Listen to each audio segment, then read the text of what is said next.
Alam on line میں خوش آمدید. اور اس وقت ہمارے ساتھ ٹیلی فون لائن پر موجود ہیں جماعت اہل سنت کے امیر ممتاز عالم دین علامہ سید شاہ تراب الحق قادری صاحب. السلام علیکم.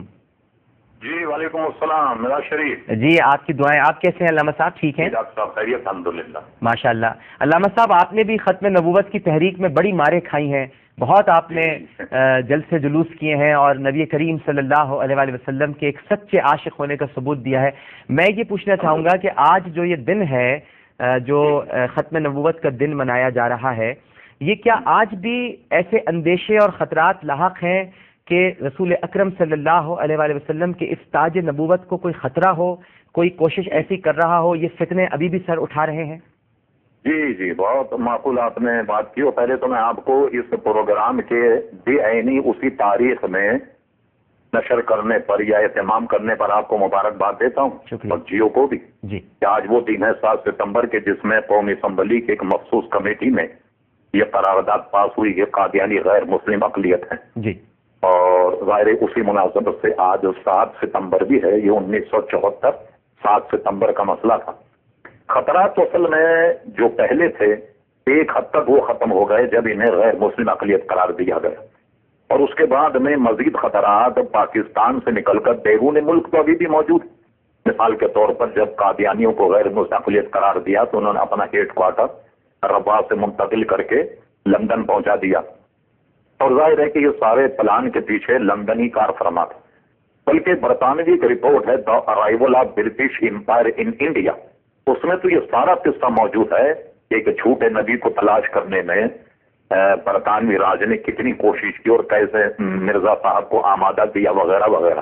اس کے بعد جب یہ مسئلہ الحمدللہ طے ہو گیا، ہمارے آئین میں بھی ترمیم کی گئی، جیسا کہ آپ خود ماشاءاللہ ممبر پارلیمنٹ رہ چکے ہیں. جی تو آئین میں اگر آپ کے وقت ہو تو میں کوئی شپ پڑھ کے سنا سکتا ہوں. جی بالکل سنائیے، وقت ہے، بہت وقت ہے. جی دیکھیے آئین میں جب اس کے بعد قادیانی غیر مسلم اقلیت قرار ہوئے تو اس کے بعد یہ امینڈمنٹ کی گئی کہ مسلمان کی تاریخ، مسلم سے کوئی ایسا شخص مراد ہے جو وحدت و توحید اور قادر مطلق اللہ تبارک و تعالی خاتم النبیین حضرت محمد صلی اللہ علیہ وسلم کی ختم نبوت پر مکمل اور غیر مشروط طور پر ایمان رکھتا، اور پیغمبر یا مذہبی مصلح کے طور پہ کسی ایسے شخص پر نہ ایمان رکھتا، نہ اسے مانتا ہو جس نے حضرت محمد صلی اللہ علیہ وسلم کے بعد اس لفظ کی کسی بھی مفہوم یا کسی بھی تشریح کے لحاظ سے پیغمبر ہونے کا دعویٰ کیا یا دعویٰ کرے.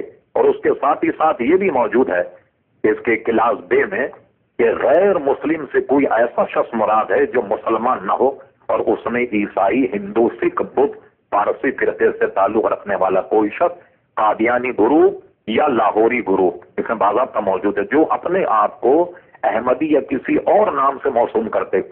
یہ مسئلہ حل ہونے کے بعد اس کا اثر آئین پر یہ پڑا کہ آپ نے بھی جب حلف اٹھایا ہوگا تو ہمارے حلف نامے میں یعنی قومی اسمبلی یا وزیروں کے حلف نامے میں تو نہیں، لیکن پریزیڈنٹ اور وزیر کے حلف نامے میں باضابطہ یہ بات شامل کر دی گئی کہ وہ ختم نبوت پر غیر مشروط طور پر ایمان رکھتا.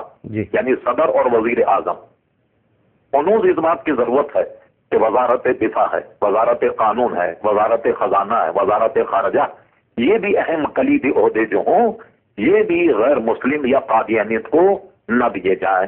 اور اسی طریقے سے کمانڈر ان چیف، بری فوج کا سربراہ، ایئر فورس کا سربراہ، نیوی کا سربراہ، یہ عہدے بھی اصل میں ایسے لوگوں کے پاس نہیں ہونے چاہیے. اب کیا ہوا کہ یہ تحریک پاکستان سے نکل جب غیر ممالک میں گئی تو وہاں بھی انہوں نے مسلمانوں کی خرید و فروخت شروع کر دی ہے اور اپنے اپنے بڑے بڑے مرکز انہوں نے قائم کیے ہیں. اور آپ کے تو علم میں، آپ تو میڈیا لائن کے آدمی، ایک چینل مسلسل اس پر وہ ان کا پیغام جو ہے پہنچاتا ہے جو مسلمانوں کو گمراہ کرتا، اور جگہ جگہ اس کے وہ ٹی وی چینل جو ہیں وہ لوگوں کے علاقے میں محلے میں دکھائی بھی جاتے ہیں. تو یہ خطرات ہنوز موجود ہیں. پھر یہ کہ جو چیز طے ہوئی اس پر حکمراں خلوص نیت کے ساتھ عمل نہیں کرتے. جی شاہ صاحب آپ کی آواز ہم تک نہیں پہنچ پا رہی. آواز جی اب آئیے آپ کی بات. جی آئیے. آپ نے یہاں تک فرمایا تھا کہ حکمراں خلوص دل سے عمل نہیں کرتے.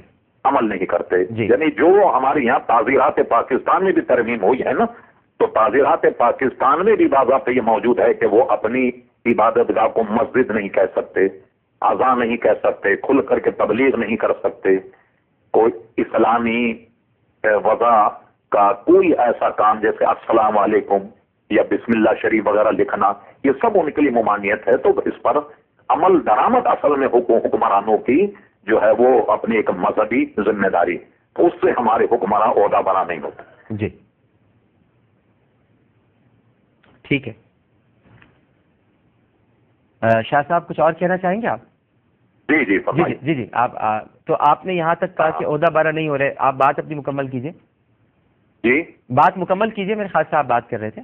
ہاں ٹھیک ہے. تو اب اس پر عمل درآمد کرنے کی ضرورت ہے. جو خدشات ابھی موجود ہیں، جیسے ابھی بھی وہ ڈھکے چھپے ہمارے یہاں کراچی میں، لاہور میں، اسلام آباد میں اپنے اپنے مرکز قائم کر کے اور وہ اپنی تبلیغی سرگرمیوں کو جاری رکھے ہوئے ہیں. تو ان کی نگرانی کرنے کی ضرورت ہے اور یہ حکمرانوں کا کام ہے. ٹھیک ہے. تو یہ خدشات جیسا آپ نے فرمایا کہ باوجود آئین میں مسئلہ حل ہونے کے، تعزیرات میں بھی امینڈمنٹ ہونے کے خطرات تو اب بھی موجود ہیں. اچھا شاہ صاحب، اگر میں آپ سے یہ پوچھوں کہ ایک عام مسلمان کو کیسے ریئیکٹ کرنا چاہیے، اس کا کیا طریقہ کار ہونا چاہیے جب اسے یہ معلوم ہو کہ اس طرح کے فتنے سر اٹھا رہے ہیں، تو بحیثیت امتی اور بحیثیت نبی کریم صلی اللہ علیہ وآلہ وسلم کے عاشق اور ان کی سنت پر چلنے والا، وہ کیا کرے، اس کو ریئیکٹ کیسے کرنا چاہیے؟ ہاں، تو اس میں ایک تو دیکھیے عوام کے جو بس میں ہے وہ یہ کہ کم سے کم ان کی دعوت کو قبول نہ کیا جائے، اپنے طور پر اپنے اہل و عیال کو اس فتنے میں پڑنے سے بچایا جائے، اور کبھی اگر ختم نبوت میں خدا نہ خواستہ کوئی شبہ یا شکوک کوئی آدمی پیدا کرے، فوراً اپنے علماء سے رجوع کر کے اور اس کو ذہن سے صاف کر دیا جائے تاکہ اس فتنے سے اللہ تبارک و تعالیٰ محفوظ رکھے. عام آدمی تو یہی کر سکتا ہے، اور جو خواص ہیں ان کا کام یہ ہے کہ ختم نبوت کے ایسے ایام ہوں یا کوئی اور میلاد النبی کے ایام وغیرہ، تو اس میں حضور کے ختم نبوت کی شان کو اجاگر کریں اور یہ بتائیں کہ حضور علیہ الصلوۃ والسلام کے بعد کسی نبی کا آنا تو درکنار، بلکہ ہمارے امام اعظم ابو حنیفہ رضی اللہ عنہ کا تو مذہب یہ ہے، حنفیوں کا، اہل سنت کا، کہ کوئی نبوت کا دعویٰ کرے، اس سے اگر کوئی چھوٹے نبی سے معجزہ یا نشانی طلب کرے تو وہ دار اسلام سے خارج ہو جائے گا. اس لیے کہ جب ہمارے نبی آخری نبی ہیں تو اس سے دلیل یا معجزہ یا کمال کوئی دریافت کرنے کی ضرورت ہی کیوں آئی؟ بالکل ٹھیک ہے. بہت شکریہ علامہ سید شاہ تراب الحق قادری صاحب ہم سے گفتگو کرنے کا. اور ہمارے ساتھ تشریف رکھتے ناظرین، جیسے کہ آپ کو پتہ ہے مولانا محمد امین صاحب جامعہ بن نوریہ العالمی صاحب کا تعلق ہے. السلام علیکم. ان کے ساتھ ہی حاضر اور موجود ہیں اہل تشیع مکتبہ فکر کے ممتاز عالم دین مولانا محمد امین شہیدی صاحب. السلام علیکم. آپ دونوں شخصیات کو بڑی دیر میں کہنا پڑ رہا ہے عالم آن لائن میں خوش آمدید. لیکن یہاں ایک چھوٹا سا وقفہ لیتے ہیں ناظرین. وقفے کے بعد پھر دونوں علماء حضرات سے بھی رائے لیں گے اور ہمیں یقین ہے کہ آپ سب لوگ ہمارے ساتھ رہیں گے.